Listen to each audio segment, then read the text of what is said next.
Hello, my name is Everett Deibler, and welcome to the Same Page podcast.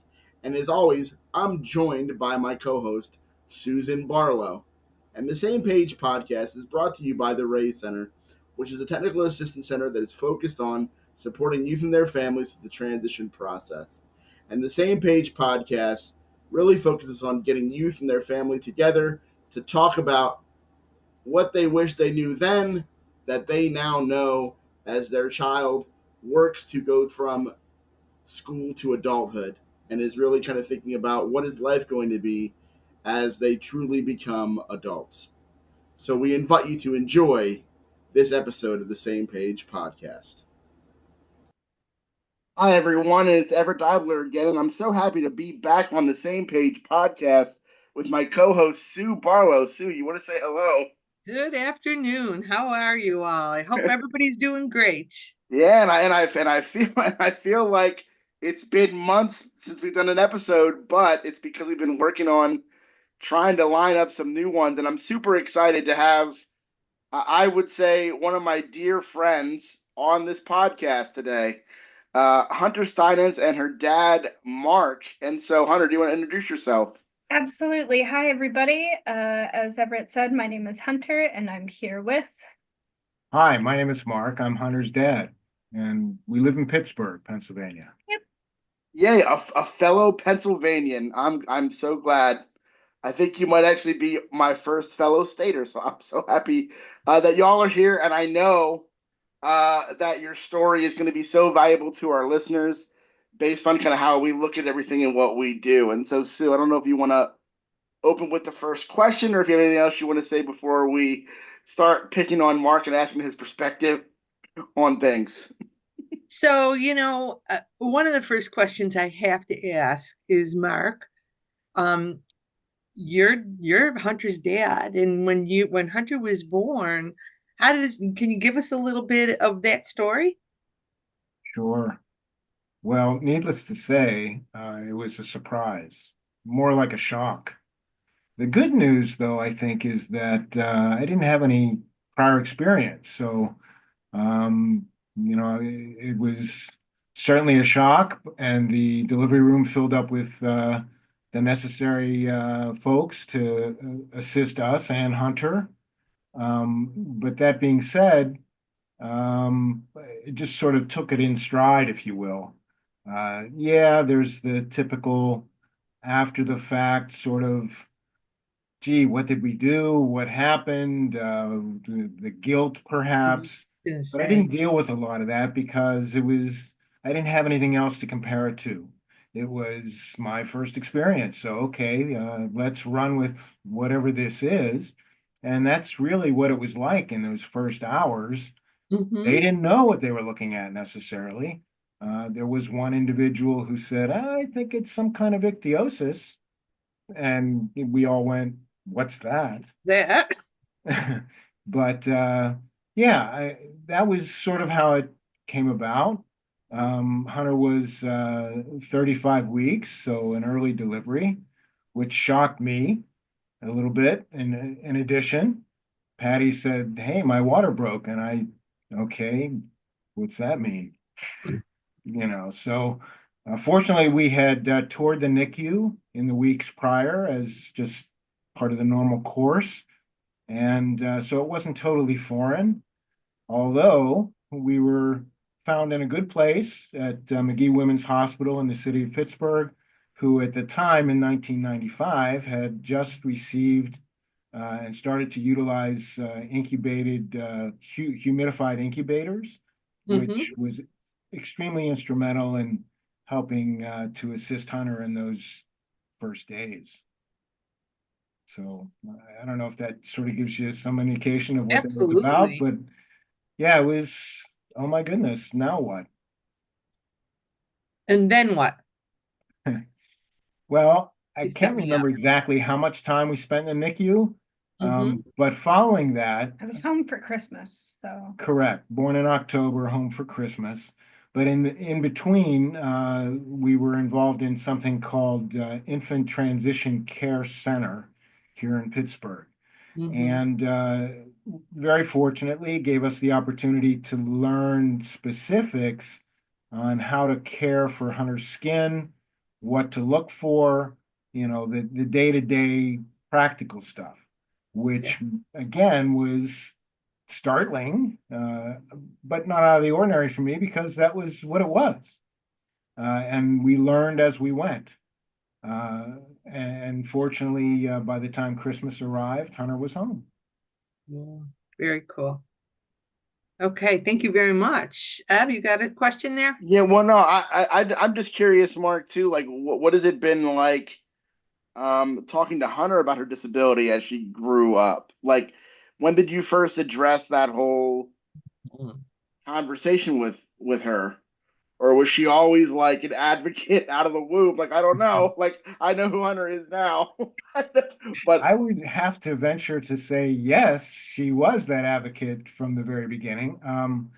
I think it stemmed from, as we learned what it was, how to deal with it, teaching the practitioners what we were dealing with because they didn't know either. Uh, Hunter had the opportunity to hear us tell that tale over and over and over again. And as a result, really became, with her mother's very direct influence, her own advocate. She was able to tell the story. I can't, here she is, she's age 30. Go remember from 3 decades. right. But the bottom line is that she was encouraged at every opportunity to tell that individual or group of individuals who appeared to be showing interest, sometimes not very friendly interest, what's happening? Who am I? What is this? So Right. from the very beginning, she was very much her own vocal advocate. Hunter, what was that journey like for you though? Thinking back almost 3 decades ago, do you remember what you felt like though in those times? Like, was it your mom sitting you? Because for me, my mom would like sit me down and we'd have like real conversations, and she'd be like, "How does your body feel? What does that mean for you? Like, tell me things." Or was it like you truly learn through? I guess it would be like osmosis or whatever. Like, yeah. So tell me what that. But then also realizing like that was going to be who you had to be. What did that feel like when you were young? That's a really good question. It felt so natural because I had never known anything different. I had only ever experienced it through being with them in doctor's appointments, in nurse care appointments, in meeting with teachers for the first time. And so I was so used to that that it wasn't weird when we're out in public somewhere and they go, "Hey, Hunter, so and so wants to know about your skin. Go tell them." That is actually the most foundational memory, is not necessarily interacting with the systems, but interacting with complete and total strangers. Right. If I can interrupt you for 1 second, it was not an uncommon occurrence.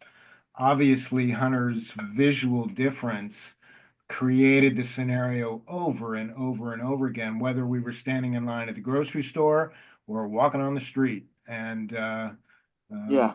perhaps to excess, we threw her in there and said, Right. go say hello to them. And it was Yeah. kind of a learning curve just to understand how to walk into that situation, because every time it's a little bit different. The combination of people that are there, some of them are older, some of them are younger. If a child is the one who's like, "Mommy, why is she red?" I approach that conversation a little bit differently than I do if it's an adult. And so that I kind of learned through trial and error. But really interacting with mom and my teachers created this more kind of official advocacy, because because I am so visually different and noticeable, there was no hiding it. There was no pretending it's not there. There was no not mentioning it. It is, forgive the pun, the red elephant in the room. Yeah. And so I would go to every classroom, not just in my grade, but in the building, with either the principal or the guidance counselor, sometimes both, to just take 5 minutes and say, hi, I'm Hunter. I have harlequin ichthyosis. This is why I'm red and flaky, and I might leave stuff on your chair sometimes.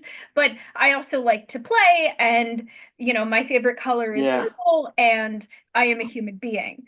And so those two things always went hand in hand. It was never just, this is my diagnosis, but this is me as a person. And Well, growing up, I guess it didn't occur to me until much, much later that this was not just a thing I had to do over and over. I knew that part, but why I had to do it over and over and over. The fact that I am probably the first person like me that these people have ever met, and what that means, how they interact with me will then have ripples for how they interact with other people who are different. You're teaching, yeah, girl. that You're well, a teacher. and I was gonna say, Sue, before you ask Mark the next question, because I think it's a great segue, is that you're always teaching people, but I think what I heard that I think parents can take away from this is that you can teach advocacy by making people discuss and learn about their disability and what it means for them. And you can do it at a very early age. So while that's a very simple thing that you did, it's something that all parents do not do. And Hunter knows this, right? In your in your current role, that not everybody does that. And so I think there is something to having to explain yourself thousands of times, millions of times in your life, which makes you a better advocate and communicator in general.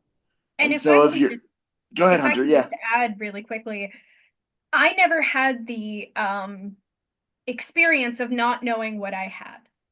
From the moment I could verbalize what I had, I understood that I was different. I Right. understood that my body behaved differently.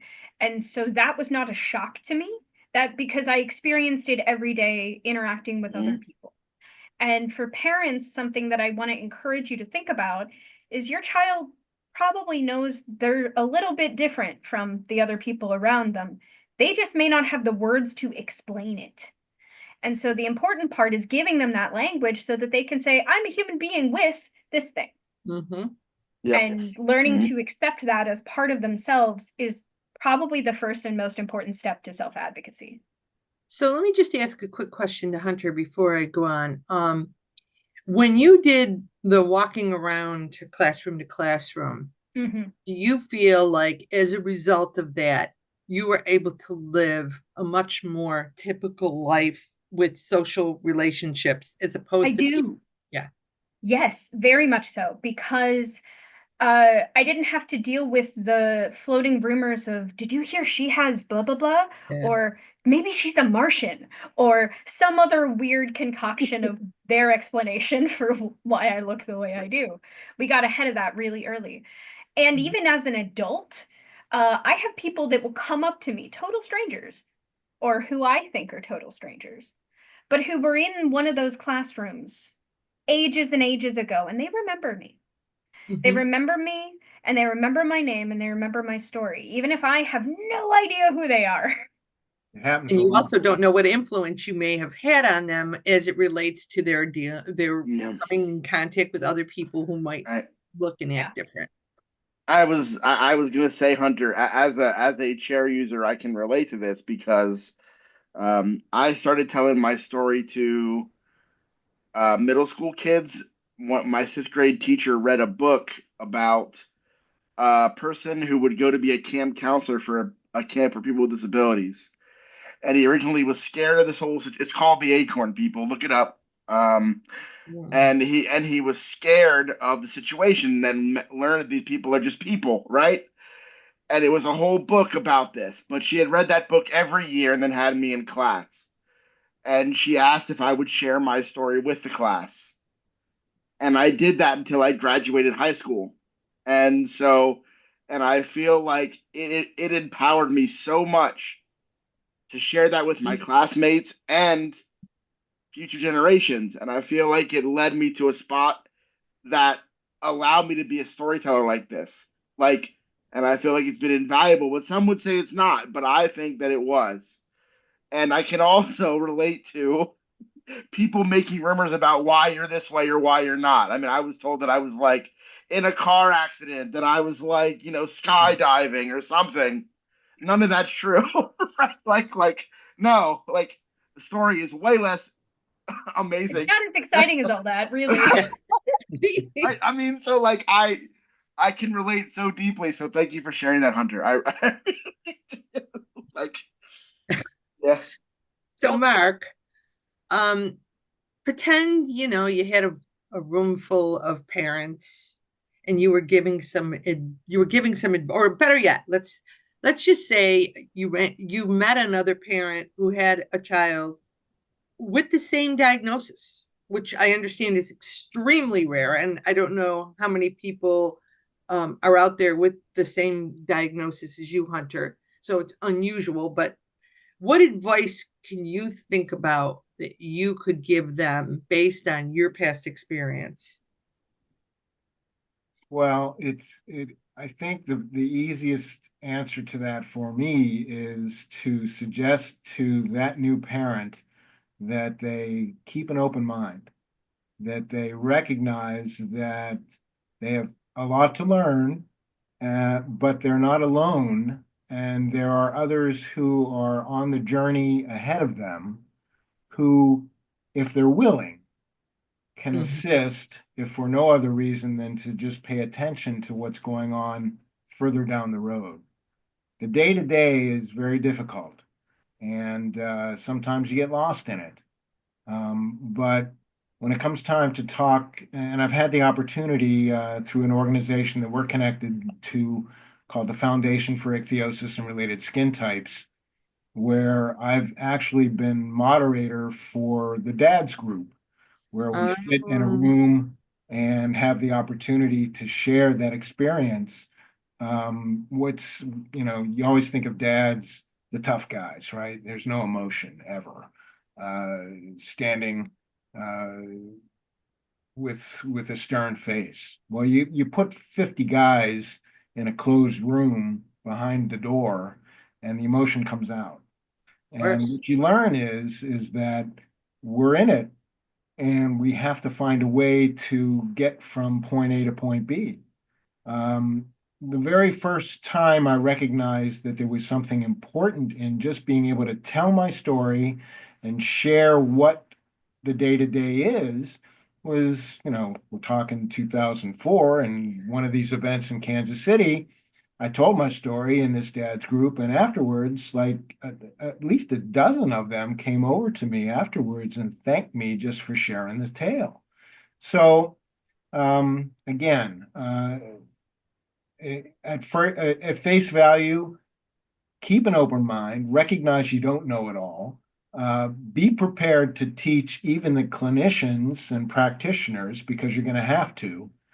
And then at some point, be willing to take a step back, still be that pillar of support when you need to be, because there's Mhm. still going to be things that only you can do that your kid won't be able to do for themselves. But recognize that you can't be the answer bag every single time. You have to be willing to step back and let your child be the one who shares whatever it is in that moment. You, And recognize, if nothing else, hey, I feel hot today. I need to do this or that. mhm. That their input is more important than your own, and that's tough. I don't Yeah. know when that actually happened for us, but maybe a little easier for me because I'm that kind of laissez-faire character. But nonetheless, to be able to take a step back and recognize that you have to let that young person be their own person at some point and speak for themselves. When you were doing the work with fathers or with any parents, was there a lot of conversation about, oh, they'll never work or they're not going to be able to learn? Was there some misconceptions? How did that all go? I think the answer again is yes, but for the most part, it's those new guys, the new families Mhm. who have no perception and can't see what the journey is. Right. When Hunter was little, my my brother-in-law is a cardiologist and was a practicing guy in the Allegheny healthcare system here in Pittsburgh. And he recognized that he had dealt with someone who he thought had ichthyosis as either a nursing assistant or a nurse. And in fact, that person actually had a sibling who was also affected. That led to a meeting with, and forgive me, whoever you are, I don't remember your name, but she did come and visit us at our home when Hunter was very little. And it raised the horizon for us. It gave us the opportunity to think, hey, you know what? Here's a person who's affected and who's working, who's living a life. And that was true also through the foundation itself and having the opportunity to meet other affected individuals and families. Because at first, you're the one who has a 2-year-old, a 3-year-old, and you're looking at others in that room who have teenagers and uh, or adults. Now, with Harlequin ichthyosis, Hunter is that person who was the young one, and then the middle-aged one, and now the adult. When we went to an event in Indianapolis in 2014, that was really the first time that we stood together with 6 other Harlequin ichthyosis kids, Hunter being the eldest. And it's one of those things you'll never forget because a lot of what you do day to day as a parent with someone with a rare disease or a rare disorder is you're leading the way and helping others through the practitioners who are learning from you how to deal with them. And all of a sudden, where we were onesies, twosies for the first 10 years of her life, all of a sudden there are 6 of them in one place at one time. That was a remarkable moment. And, so uh, fortunate, perhaps, I think, blessed to be in that position, to be a leader among young people affected with Harlequin, and continues to pay off. And that number continues to grow. The last conference, we didn't have as many as past years because we were in a different location, but we've had up to 10 at one time. Right. And we've had double digits, which is amazing. And we're talking about 1 in like 300,000 births, something to that effect in terms of the rarity. Pretty rare. And Hunter is truly in the first generation of survivors. Wow.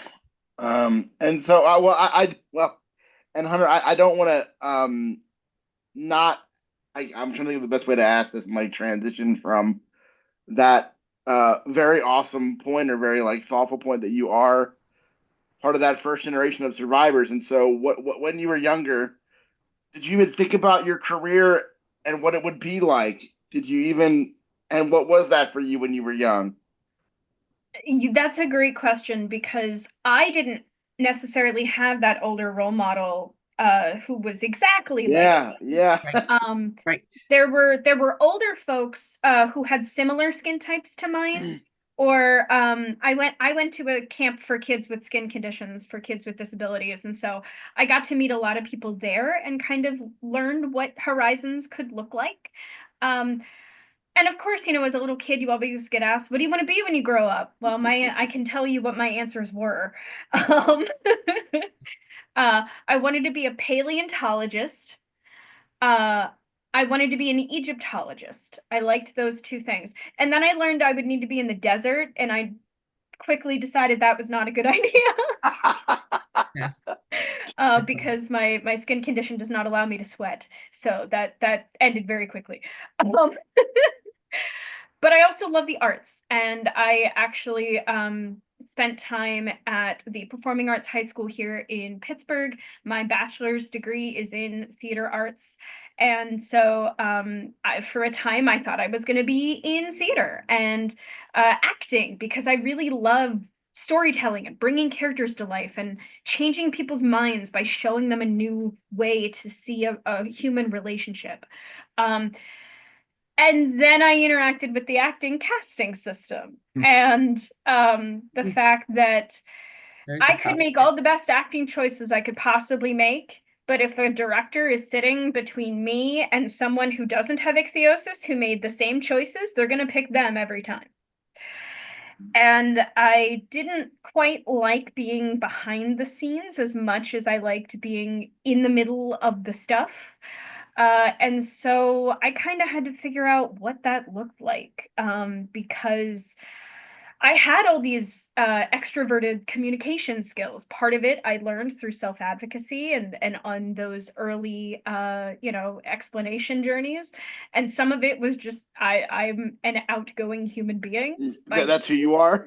Right. Yeah. I still have my introverted moments, let's be very clear, but that was part of it. So I had to kind of find myself. I had to figure out what I enjoyed, and I had to kind of sit with why I enjoyed it. What was it about the thing that I wanted to do? Was it being in front of people and hearing the applause that I enjoyed? Was it telling the story? Was it changing minds?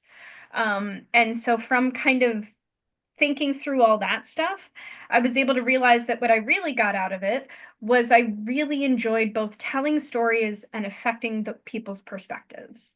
I am a spiritual person. I am a Presbyterian Christian, and so I decided I wanted to pursue a higher education to earn my Master's of Divinity, which I did. And I am a candidate for ordination in the Presbyterian Church USA here in Pittsburgh Presbytery. And I also do professional advocacy work with the Pennsylvania Department of Ed as an advocate and helping to bring other young self-advocates into this space. And so could I have imagined that when I was 5? No way. But as I learned what my interests were and tried to find the best way to use them to do what brought me fulfillment, the career stuff kind of came with it. We'd had a number of conversations about, Dad, I can't do a normal job. I can't go get the normal after high school, after college, between life transitions, retail or food service job. I can't do that. My body doesn't do that. So and he was instrumental in helping me figure out that it's okay if I didn't work a traditional job. I just needed to do something that both contributed to our living and was meaningful and, hopefully contributed to the community in the process. So I don't know if that answers your question, but No, it absolutely does. And I guess that leads to the next question a little bit is like, you talked about how you learned to be a self-advocate through like just meeting random people and like maybe talking to school children and like, what is it like now though? Now that you're like this, what would I call like adult Super person? advocate. Yeah, like what? Because I always feel like my biggest thing is like when we've had conversations about this, Hunter, like I pride myself on being a self advocate and helping others to learn those skills. But there's some days I just don't want to be an advocate for myself today. I don't want to do it today. I don't want yeah. to be that today. I don't feel like answering my neighbor who now knows I'm the guy in the house that has the ramp in front of it. I don't want to talk to them. And so what has it been like in terms of like self advocacy now? And like how does that feel now? That journey to being a self advocate as you are, working in the space as much as you do. It's interesting because that self-advocate hat never really comes off, does it? No. Even if you really want it to. And part of it is because I have chosen to do this as a profession. I didn't have to do that. That was a choice I made. But that was a choice I made based on the skills that I had and the talents that I had. So it was a calculated choice. Mhm. And I think now, looking back on that, I am kind of proud of my younger self for seeing what I couldn't see at that time, but I'm going to envision this thing into being, that I'm going to find something that I can do, and the rest kind of built upon itself. there wasn't a giant long view plan. I don't know that there really can be. It's more about working with what's directly in front of you right now, analyzing it and really sitting with it, asking yourself some maybe uncomfortable questions and sitting with those answers. And sometimes asking both of us to consider really uncomfortable questions and both of us talking about our respective answers because they may be different. And Yeah, how is that to navigate that for both you and dad? Like, Mhm. how do you approach those difficult conversations now? Like, is there a way that you do them, or do they just kind of come out and they're not so nice? I don't know. Like, is Well, that? to be honest, I don't think there is a now. And I say that, yes, if there's a need to have conversation, absolutely, we can still do that. But I'm really not involved in those kinds of thoughts and or decisions any longer. She is her own person and has been for a while. I think the moment that became the most clear for me was, hey, Dad, I want to go to school at Westminster College. Well, okay, let's figure that out. First of all, how are we going to pay for it? Private institution. Secondly, it's an hour and 10 minutes away, which means you're not going to be commuting. You don't drive. So there's a lot of things to consider. Uh, we're going to go visit the school. Okay, great. Well, in my mind, and this was after Patty passed and high school is over, and now it's college career time. And so that very first adventure up to Westminster College for me, she had been there before, was, I'm going to have to like stand up and be the voice and try and understand what we need, what she needs to be a student and live in the dorm and how to deal with all of that stuff. Well, it didn't take 2 minutes in conversation with the correct person, by luck, I think, to recognize that I didn't need to say anything. I just needed to sit there and watch. And Hunter just like she with all of what she had learned thus far, and quite frankly, what we did when she was wee little and trying to encourage her to talk to people, we didn't know what we were doing. We were lucky. We did the right thing. We just didn't know it. And as it turned out, when it became the most critical for us, what I thought was going to be that moment of challenge for me as dad trying to clear the path, I didn't have to do anything. I sat there and I listened. And then I recognized also that I didn't have to worry about how we're going to pay for this. It was, she had already sort of figured it out in her mind. And now she didn't have all the detail, and she'll tell you more, I'm sure, but she fixed it before I knew it was broken. That's when it hit you. Yeah, Yeah. yeah, I did the right thing and didn't even know it. But I think that is, you said two things so far, Mark, that stuck with me. One, I want to get a shirt as a dad that says answer bag, because I want to be the answer bag as long as I can. But the other thing that you said is that you did the right thing and you didn't know it. And the point of that is you don't always know when you're doing the right thing or not. You're just doing something, right? And you hope that it's right. And I feel like that's part of being a parent. I think people are always looking for what's the right answer, Mm-hmm. but it doesn't come out somewhere blinking saying this is the right one. and you don't know if it's You the just right you one for a you just long hope it's the right time. one. Like, Right. And you you just can't be hope, afraid of making the wrong choice too. You have right. to recognize that Yeah. uh, you know, anything can happen, and you have to get one day at a time, regardless of what that challenge is. Um, it was clear that we needed to allow Hunter to find her own way and to allow her to seek that, gee, I want to be the paleontologist, at first.